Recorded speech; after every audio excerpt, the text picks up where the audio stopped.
জ্বালানি তেলের পরিস্থিতি নিয়ে জানাতে রাজধানীর বিজয় সরণি এলাকা থেকে যুক্ত হচ্ছেন সহকর্মী শুভ খান।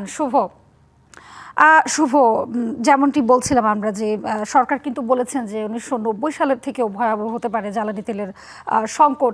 পাশাপাশি কিন্তু জ্বালানি মন্ত্রণালয় থেকে বলা হয়েছে যে আগামী 2 মাসে কোনো সংকট তৈরি হবে না।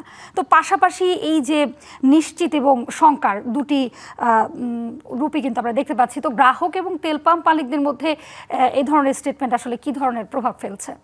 হাবিবা, আসলে আপনাকে কি বলবো, যারা আমার পেছনে জ্বালানি তেলের জন্য সিরিয়ালে রয়েছে 10 ঘন্টা 12 ঘন্টা চলমান অপেক্ষা। আসলে মন্ত্রণালয় বলছে যে তেলের সংকট নেই, কিন্তু আসলে বাস্তব চিত্র হাবিবা টোটালি ভিন্ন। আসলে তাদের যে সকল রাইডাররা রয়েছে, এদের মানে বাইক চালক, প্রাইভেট কার চালক, এদের দুর্দশা যদি আসলে আপনাকে আমি একটু দেখাতে চাই যে আসলে বা জানাতে চাই এখানে কত ঘন্টা ধরে অপেক্ষা করছে, যদি খালি একটু জিজ্ঞাসা করি আপনারা কতক্ষণ ধরে আছেন?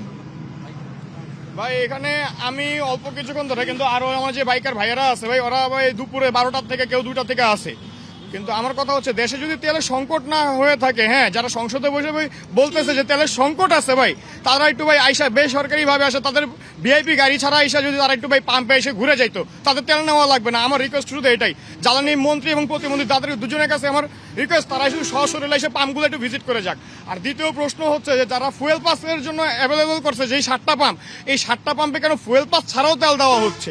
আর যদি ফুয়েল পাস করতে হয় সবার 16 করে জনগণের জন্য সবার সাথে একসাথে করুন। হাবিবা, আমি আপনাকে আরো একটু দেখানোর চেষ্টা করি যারা এখানে প্রাইভেট কার চালক রয়েছেন। 72 ঘন্টা ময়েশ্চার লক সমৃদ্ধ লিলি বডি ওয়াশ, শিয়া বাটারের গুডনেস স্কিন রিপেয়ার করে রাখে সফট ও গ্লোয়িং।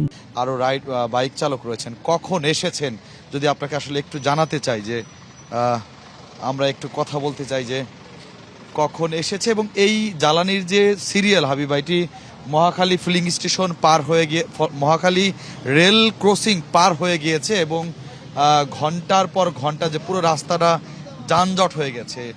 আপনি কখন এসেছেন সিরিয়ালে? আমি আসছি 6টার দিকে।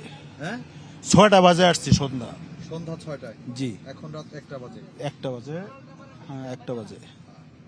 জি হাবিবা, আসলে আরো যদি বাইকার রয়েছেন একটু কথা বলার চেষ্টা করি, কখন এসেছেন আসলে তেল নিতে? হ্যাঁ, দুপুর 2টায়। দুপুর 2টা। কোনো জাননি পাননি তেল, কতক্ষণ লাগতে পারে আরো? ঘন্টাখানেক, আর মোটামুটি 1 ঘন্টা এরকম লাগবে। জি হাবিবা, আপনি কিন্তু শুনছিলেন যে যারা 12টা 1টা বাজে এসেছে তারা এখনো সিরিয়ালে রয়েছে এবং তেলের যে মন্ত্রণালয়ের যে বক্তব্য আর তেল পাম্পের টোটালি ভিন্ন চিত্র। এবং এই তেলের যে দীর্ঘ সিরিয়ালের কারণে কিন্তু রাস্তাতে যে যানজট সৃষ্টি হয়েছে, 3টি লাইন করা হয়েছে, দেখতেই পাচ্ছেন যে আসলে কাভার্ড ভ্যান, বাইক এবং প্রাইভেট কার, যার ফলে আসলে পুরো সড়কই কিন্তু আসলে বিশৃঙ্খলা এবং সড়কে যানজট সৃষ্টি হয়েছে এবং ঘন্টার পর ঘন্টা কিন্তু আসলে অপেক্ষা করতে হচ্ছে শুধুমাত্র জ্বালানি তেল পেতে। হাবিবা, এই ছিল ফিলিং স্টেশন থেকে। জি, ধন্যবাদ আপনাকে।